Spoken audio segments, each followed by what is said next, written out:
Japan की राजनीति ने लंबे समय के बाद करवट ली है। आयरन लेडी सनाए तकाइची स्नैपाम चुनाव में अपनी लिबरल डेमोक्रेटिक पार्टी को भारी बहुमत दिलाकर इतिहास रचती नजर आई। ये जीत तकाइची को मजबूत राजनीतिक शक्ति प्रदान करती है, जिसके जरिए जापान में राइट विंग पॉलिटिक्स का उदय देखने को मिल सकता है। अब जापान की सियासत तो बदलती नजर आ रही है, लेकिन उसका भारत पर क्या असर होगा? कौन है जापानी पीएम तकाइची? क्या वो भारत की समर्थक है?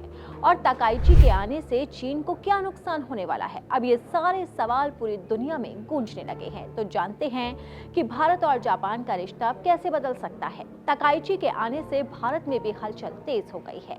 जापान से पहले ही भारत के रिश्ते काफी अच्छे से मजबूत थे, लेकिन तकाइची के आने से अब हवा और बदलने लगी है, क्योंकि जैसे ही पीएम मोदी ने उन्हें जीत पर बधाई दी, उन्होंने तुरंत धन्यवाद संदेश देकर भारत को अपना दोस्त बताया। दरअसल जापान के प्रधानमंत्री तकाइची ने निर्णायक जीत के बाद बधाई संदेश भेजने के लिए खुद प्रधानमंत्री नरेंद्र मोदी का आभार व्यक्त किया और मुक्त और खुले हिंद प्रशांत क्षेत्र को आगे बढ़ाने के लिए भारत के साथ संबंधों को मजबूत करने के प्रति टोक्यो की प्रतिबद्धता को एक बार फिर से दोहराया।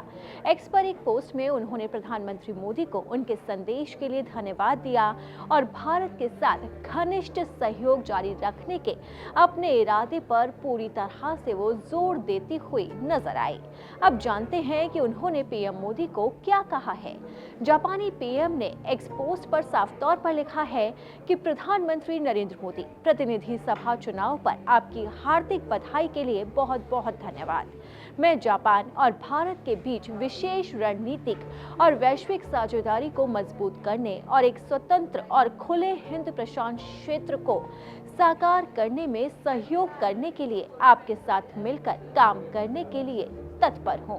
उन्होंने इसी पोस्ट में हिंदी में प्रधानमंत्री के प्रति आभार भी व्यक्त किया। ये संदेश साफ तौर पर जाहिर करता है कि वो भारत की समर्थक है। अब जानते हैं कि आखिरकार पीएम मोदी ने उन्हें क्या लिखा था।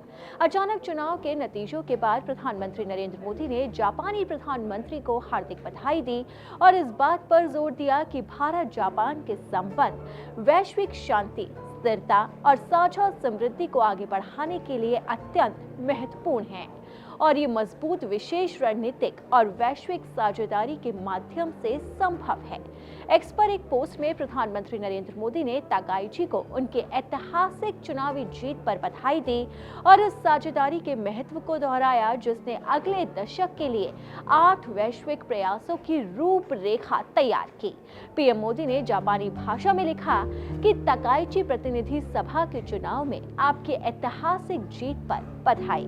हमारी विशेष रणनीतिक और वैश्विक साझेदारी वैश्विक शांति, स्थिरता और समृद्धि को बढ़ाने में महत्वपूर्ण भूमिका निभाती है। मुझे विश्वास है कि आपके समक्ष नेतृत्व में हम भारत जापान की मित्रता को और अधिक ऊंचाइयों पर आगे ले जाएंगे।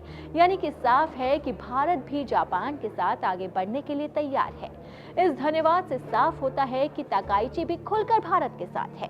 इससे देश को अब फायदा होने वाला है, लेकिन वहीं जापान की राजनीति की दिशा पूरी तरह से बदलती नजर आ रही है।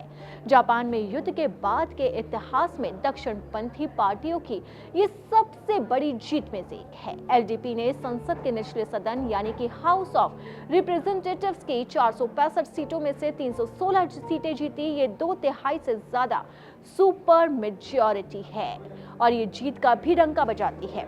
इस जीत में तकाइची की सबसे बड़ी भूमिका है। 64 साल की तकाइची का जन्म 1961 में नारा प्रांत में हुआ था। 1980 के दशक में अमेरिका जापान व्यापार तनाव से प्रेरित होकर तकाइची ने अमेरिकी कांग्रेस सदस्य के कार्यकाल में काम किया ताकि जापान के बारे में अमेरिकी दृष्टिकोण को समझा जा सके। उन्होंने पहली बार 1992 में एक स्वतंत्र उम्मीदवार के रूप में संसद के लिए चुनाव लड़ा और हार गए।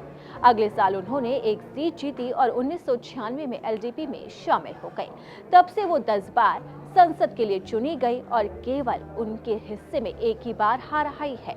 उन्होंने आर्थिक सुरक्षा मंत्री, व्यापार और उद्योग राज्य मंत्री और आंतरिक मामलों और संचार मंत्री के रूप में लंबे कार्यकाल समेत कई वरिष्ठ पदों पर कार्य भी किया। ताकाइची ने 2021 में एलजेपी नेतृत्व की दौड़ में हिस्सा लिया, लेकिन फूमियो किशिदा से वो हारती हुई नजर आई, मगर अब उन्होंने ऐतिहासिक जीत हासिल की है।